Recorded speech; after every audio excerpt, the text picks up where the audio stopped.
Well, Shabbat Shalom, good Shabbos, everyone. So I mentioned earlier that today is a special Shabbat called Shabbat HaGadol, the Great Shabbat. It's the Shabbat that always falls right before the beginning of Passover. And there are 5 special Shabbatot that lead us into Passover that all have to do with the preparations that need to be done in order to prepare for Passover. And normally, during the special Shabbatot, the special Sabbaths where we have these special Shabbatot, there's normally an additional reading from the Torah that we read, except on Shabbat HaGadol. Today, there's not a special reading from the Torah. Instead, it's a special reading from the Haftarah, from the prophets, right? And what did we just read? What did we just read?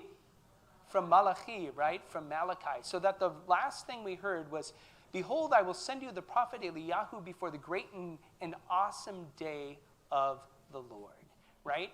The reason why we read that verse is the reason why, according to the Christian order of the canon of the Hebrew Bible, Malachi is last, right? In a Jewish order, it ends with Chronicles, but in a Christian order, by the way, it's the same books of the Hebrew Bible and the Christian Old Testament are the same books, just different orders because they tell an overarching different narrative structure, right? The overall arching story is a little different depending on how you read it, right? So anyway, according to the last thing we read, according to the Christian canon, the reason why it's done is so that I will send you the prophet Elijah before the great and awesome day of the Lord. So that way the next thing you read is, right, that John the Immerser comes in the spirit and power of Elijah.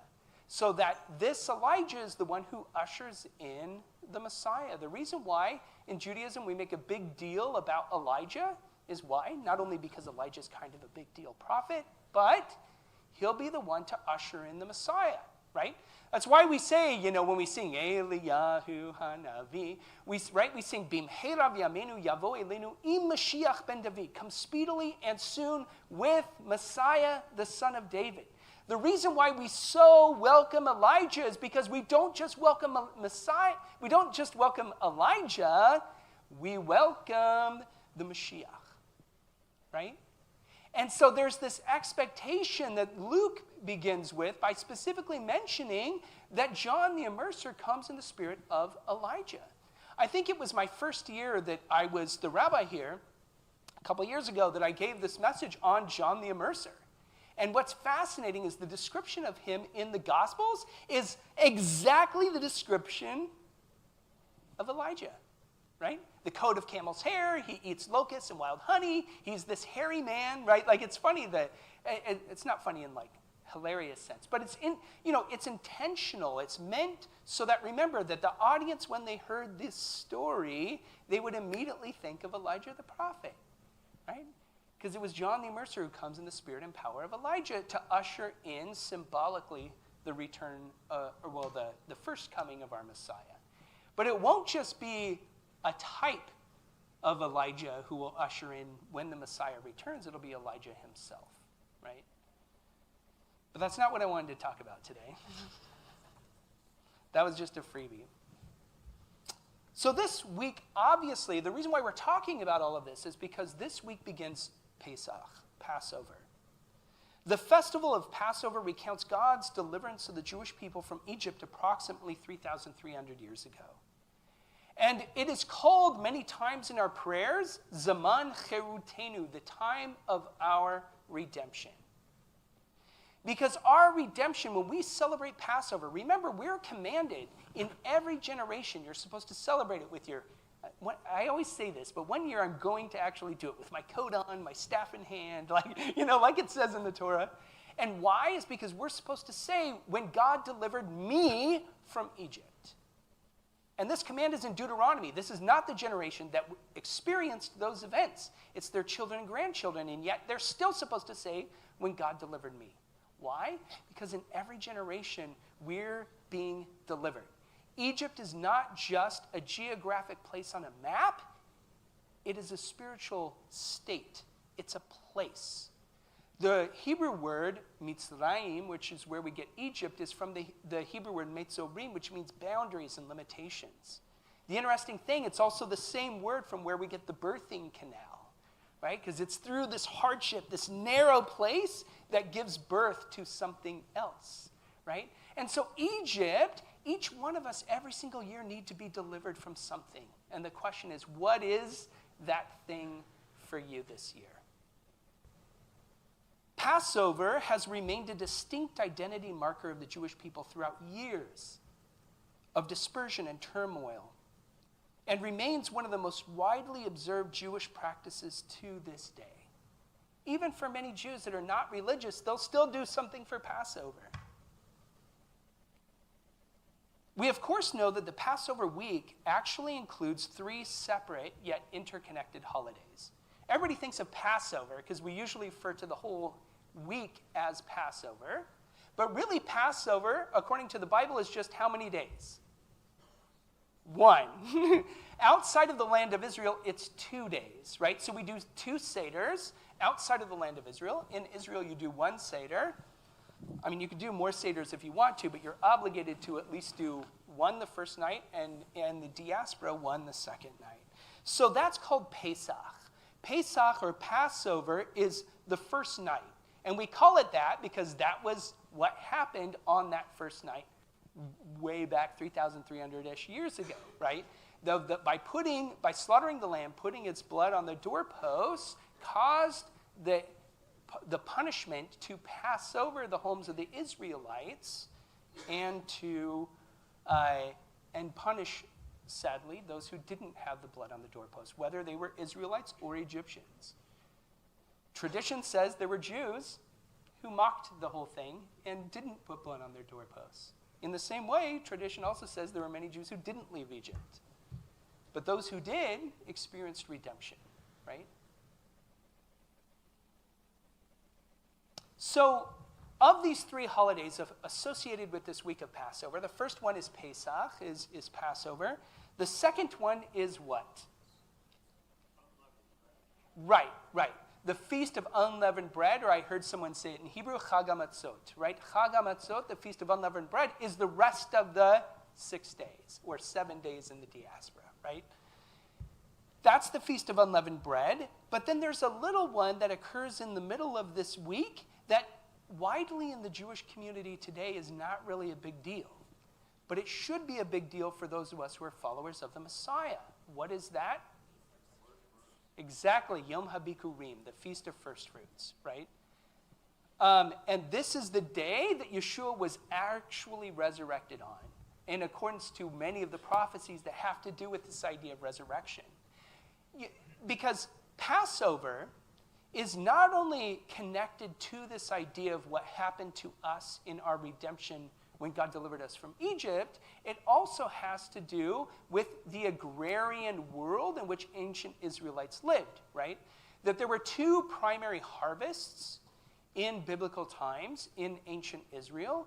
What was the first one? The barley harvest. So that's the Bikurim that we celebrate then. A Bikur is actually a measure of grain. So is an Omer. An Omer is also a measure when you count the Omer. It means you count, the weights of grain that you have. But a Bikur, it has to do with this idea of the harvest, right? And there's 2 technically Yom HaBikurims. There's the one that falls during Passover, and that's the barley harvest. And then Shavuot is also called a Bikurim because it is also when we bring forward the first fruits of the wheat harvest. Exactly. You guys are doing great.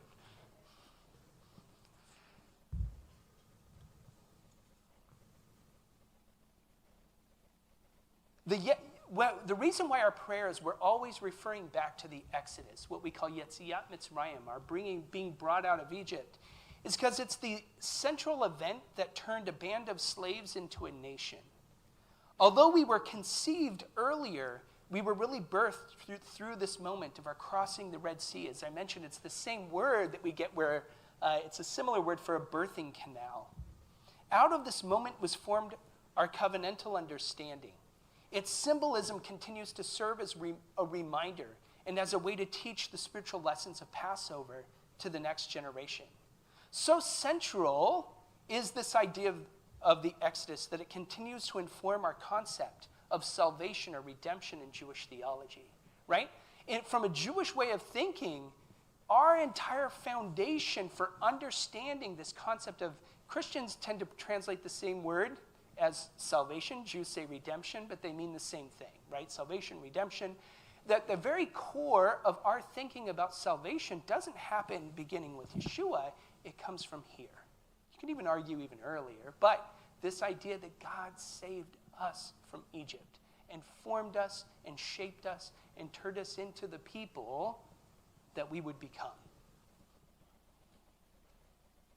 Pesach, as did all the biblical festivals, played an enormous role within the life of Yeshua and his followers. And by the way, according to some of the earliest church traditions, according to, I think it's Origen or Eusebius, this was one of the most difficult things to get Christians to stop observing, believe it or not. That's why in many Christian traditions, the word for Easter has something to do with Pascha, right? Pascha is the Aramaic word for Pesach. Pesach, Pascha. In Spanish, it's Pascua, right? All of these come from Pascha, which is the Aramaic of Passover. Not only in English, but mostly English we call it Easter, which is not informed by the festival of Passover. It's formed by the goddess Ishtar, which is a whole different, we won't go in that. Today it's the day that we now associate with the resurrection of Messiah, just sadly its origins have something to do with something different. Moving on, so talking about how central the idea of Passover was for the earliest believers and even beyond just the earliest followers, the Passover itself is mentioned over 28 times in the New Testament alone. Right? And one of the primary rules of biblical hermeneutics, meaning the way that we properly interpret the Bible, is the more times something is mentioned, the more important it is, right? Exactly, right? So with its being mentioned in 28 different references shows that how central of an idea this was. Believe it or not, the Passover Haggadah, and the way that many scholars understand the Passover Haggadah today is actually a response to the followers of Yeshua. The followers of Yeshua and their understanding of Passover had become so influential that the rest of the Jewish community was threatened by it and created the Haggadah as a response to the followers of Yeshua. That's why, believe it or not, in the traditional Haggadah, there's no Moses, because they don't want a redeemer, right? I mean, he's all over the place, but at the same time, not by name. And there's a number of things that either find their way into the Haggadah or responded to in the Haggadah because of the polemical nature of the next few centuries. One of the things that's really cool is that the afikomen, and we talk about this during the Seder, it's from a Greek word, epikomen, which means he who comes. How did that slide its way into the Haggadah? Many people believe because of how influential the earliest followers of Yeshua were, that they end up dictating the way that we understand this part of the Passover Seder itself. I'm going on all these rabbit trails. I'll get back to where I wanted to. So as many of you are also aware, the Seder is the context for Yeshua's last covenant meal, often called the Last Supper, that he shared with his disciples before his death. Through parallels to the crucifixion and the order and preparation of the Passover lamb, we can better appreciate the atonement of Yeshua made on our behalf through his death and resurrection. But most of us already all know all this, right? So I want to talk about something that we're maybe not so familiar with. By the way, I just want to correct one thing, because sadly, this is just poor theology. You hear a lot, and I even heard it sort of referenced this morning, the Passover lamb is not an atoning sacrifice. You are not atoned for by the blood of the Passover lamb. It was never intended to be a Passover sacrifice. It's a holiday sacrifice.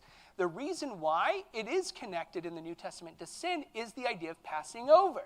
Because of the blood that was applied to the doorpost, in the same way the blood of Yeshua, which is applied to us, causes sin to pass over us, not because that particular blood causes atonement. Do you understand the difference?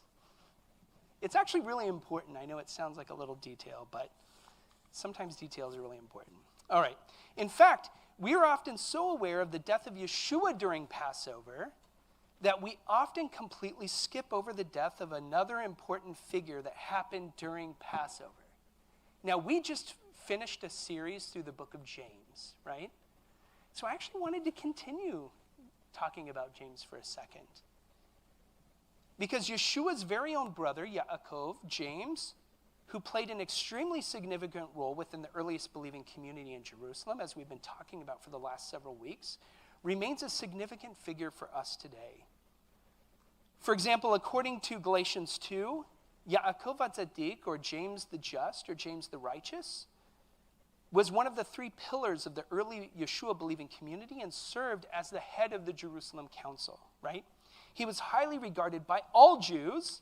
I know this sounds surprising to us today, but it's true, because of his piety and observance. And according to an early accountant, Josephus, it was his martyrdom which caused such a tremendous uproar among the people, and that ultimately the Romans thought that this was directed towards them, this uprising, and that's what eventually led to the temple's destruction, right, and the Great Jewish War.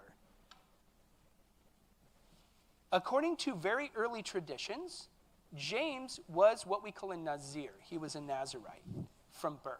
He drank no wine or other alcohol. He didn't eat meat, and he never shaved his head. He was treated almost as a priest, being the only man allowed into the holy place of the temple, for he never wore wool, but only linen, just like the Kohanim. He would enter the temple alone and fall on his knees and plead for forgiveness on behalf of the Jewish people. And according to tradition, he did this so often that his knees lost their sense of feeling and became hardened like the knees of a camel, it says. All of this is why he was known as, even outside of the followers of Yeshua, as James the Just, or James the Righteous.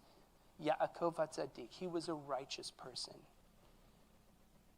So the political and social situation in ancient Israel was extremely complicated, not so different than today, with Jewish factions vying against one another, along with the forceful control and occupation of the Holy Land by the Romans. Therefore, as with any discussion regarding the New Testament, we must keep in mind that this was originally an intra-Jewish affair, right? All the parties involved were Jewish, with many Jews falling on various sides of a political issue, and the same is true with the martyrdom of James. It is recorded by Eusebius that certain leaders came to James to coerce him into helping them suppress support for Yeshua among the Jewish people. When I was thinking about this morning, I was thinking, how ridiculous did they think they were that James would go along with their pressure? So I'm going to give you, this is a quote from Eusebius, quote, "They came therefore together to James and said, 'We plead with you, restrain the people, for they have gone astray in their opinions about Yeshua, as if he were the Messiah. We beg you to persuade all who have come here to observe Passover, for we all listen to your persuasion, since we, as well as all the people, bear testimony that you are righteous and show partiality to none. Therefore persuade the people not to entertain erroneous opinions concerning Yeshua. For all the people, and we also, listen to your persuasion. Take a stand then upon the summit of the temple, and from that elevated spot you may be clearly seen, and your words may be plainly audible to all the people. For in order to attend the Passover, all the people have congregated here, and some of the Gentiles also." End quote. To their dismay, James boldly testified on behalf of his faith in the Messiah. He created great turmoil among many of the leaders, so some of them discussed it among themselves and agreed, "Let us go up and throw him down so that they may be afraid and not believe him." And then they went up and threw James off the summit of the temple, but he was not killed by the fall, so they began to stone him. James turned and knelt down, and according to tradition, he cried out, echoing the words of his brother, "I pray to you, Lord our God, our Father, forgive them, for they know not what they do." While they were stoning him to death, another one of the priests attempted to intervene and began yelling, "Stop! What are you doing? This righteous man is praying for us." But one of them, a man who prepared wool, took a club which he used to wring out the garments he dyed, and he beat James to death. And so James suffered martyrdom during Passover and was buried, and a pillar was erected in his memory close to the temple. It's fascinating because what did Satan want Yeshua to do? To go up to this high place on top of them, right? And I will give you everything that is in my power to be able to give you. Yeshua rejects that. But I was thinking of the connection there because it's the same high place that they want James to go up to. You can tell where the little of that inspiration came from. I mean, spiritual inspiration, right? For what happens to James.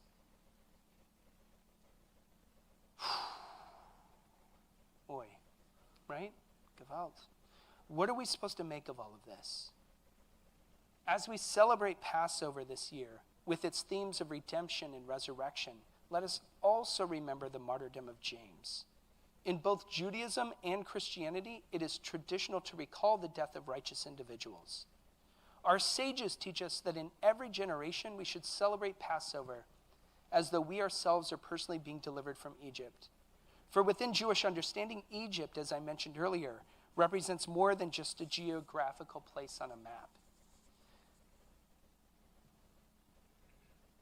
I think that, yes, absolutely, and more than anything else, we need to recall not only our redemption from Egypt as a people, but then our redemption through Yeshua, but we should also have in mind the leader of our community following the death of Yeshua and his influence, and also his martyrdom during Passover. This festival of freedom is one of us that all of us can benefit from. Passover begins this week on Monday night, and if you need deliverance this year, it's not too late. As I mentioned, this is the season that we call Zaman Cherutenu, the time of our redemption. If we have learned anything during this season, it is that freedom and deliverance is attainable. But we must also recall that freedom comes with a price. We must remember those who have suffered and sacrificed for these blessings we benefit from today. So let us draw ultimate inspiration from the Passover lamb, of course, Yeshua, and those holy individuals like James and Moses, who were examples of righteousness in a difficult world. And let us live full, meaningful lives focused on serving one another and our Creator. It's time for redemption. Shabbat Shalom and Azizin Pesach, right? A sweet and happy Passover to all of you. Avinu Shabashamayim, our Father in heaven. On Passover, we both celebrate our redemption, but we also recall some really difficult themes. And I pray that we would weigh within ourselves and there would be this almost tension between the joy of our redemption and the suffering of others. God, that we would be moved, not only within ourselves, to prepare ourselves for this important season. God, I pray that as we're getting rid of all the chametz in our homes, that we would also remember, as Jewish tradition and even the New Testament encourages us. As Paul writes, just a little bit of chametz can affect the entire loaf. So let's get rid of those things. The malice, the slander, the things which puff us up. Because if we want you, God, to do something powerful within us this Passover season, we need to do our part so that you can do your part. Help us to prepare ourselves to encounter you in this Zaman Cherutenu, the time of our redemption. We pray all of this in the name of Yeshua. Amen.